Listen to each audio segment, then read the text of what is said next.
The kind of autumn when the sky turns a deep blue before complete darkness takes over and the rain had been falling all afternoon since I had been at home.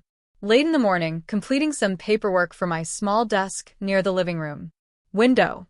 The house was quiet except for the refrigerator's constant hum and raindrops lightly tapping against the glass. My neighborhood in Willow Creek was not a place where you could expected anything unusual to occur. Outside of, it was a sleepy suburb, Madison, Wisconsin, where people still each other with a wave from their driveways, and the postman was aware of everyone's name. I was alone that night because Sarah, my roommate, was out visiting her sister in Chicago for the weekend. In general, I didn't mind the solitude. I enjoyed the way the house seemed to breathe more slowly when it was just me. But that evening, something in the air felt different, though I was unable to pinpoint it.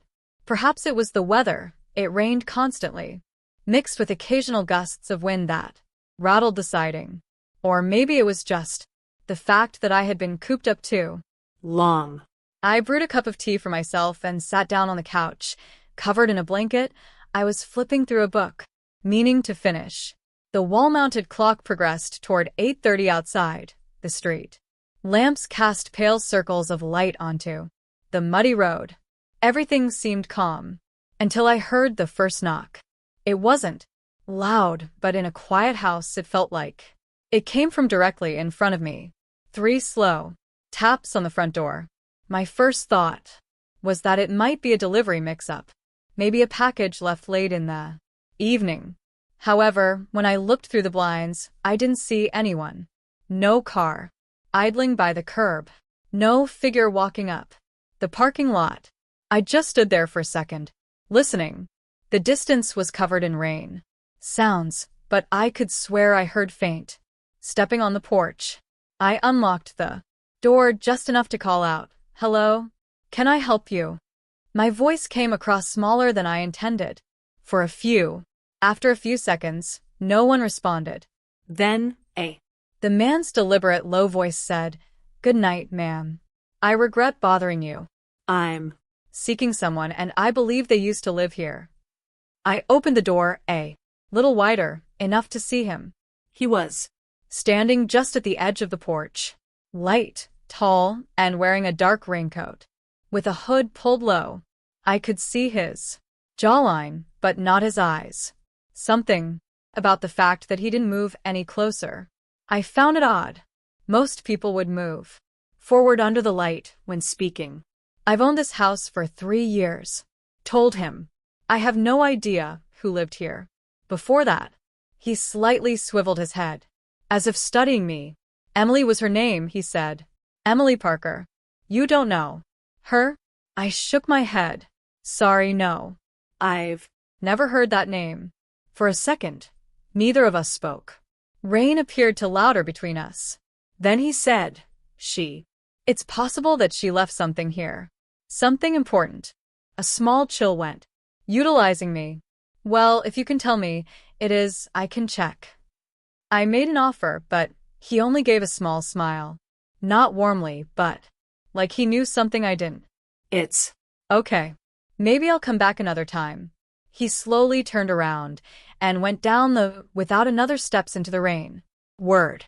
I closed the door quickly, locking it twice. It felt like my heart beat uncomfortably quickly.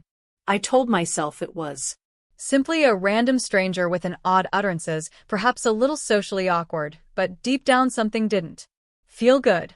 After about 30 minutes, just as I was starting to relax again, I received it. A faint sound like footsteps on the side of the house. Not the front. This time the porch on the side. I muted the TV and strained to listen. It was there. Again. Steps that are too deliberate to be the debris moving in the wind. I snatched my phone and then moved quietly to the window, with a view of the backyard. I was initially observed nothing. After that, from behind the figure emerged from the aged oak tree, same raincoat could still up. He was standing still and looking in the direction the house, not toward the windows, toward the back door. I froze. The only light was from the kitchen, and I Realized it was casting my shadow on the curtain. If he was looking at the door, he could see me moving inside. I crossed back slowly, with a racing heart, and dialed 911. The operator answered quickly, and, in a low voice, I explained that someone had previously knocked on my door to inquire strange inquiries were now present in my backyard. She told me to stay on the line, lock all of the doors, and that a patrol car took just a few minutes to arrive away. I sat down and waited in the dim light. Near the hallway, each of the creaks house tightening my chest. Whenever the finally, that was painted by flashing lights. Street outside, I felt relieved immediately, however. It vanished almost instantly. The officers went through the yard and the street, but they failed to locate him. no. Footprints, no sign of a car leaving. Only damp grass and the constant sound of rain. Before they left, one of the officers, a tall man named Officer Reynolds, asked me to write about the visitor. When I mentioned Emily's name, Parker, his expression shifted just slightly. Why do you think he asked? Concerns her, he said. I told him I had no idea, but I questioned its significance.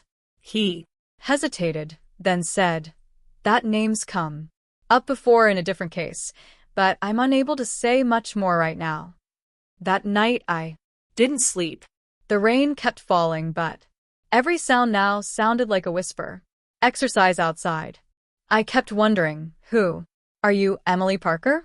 And why did a stranger come looking for her at my door?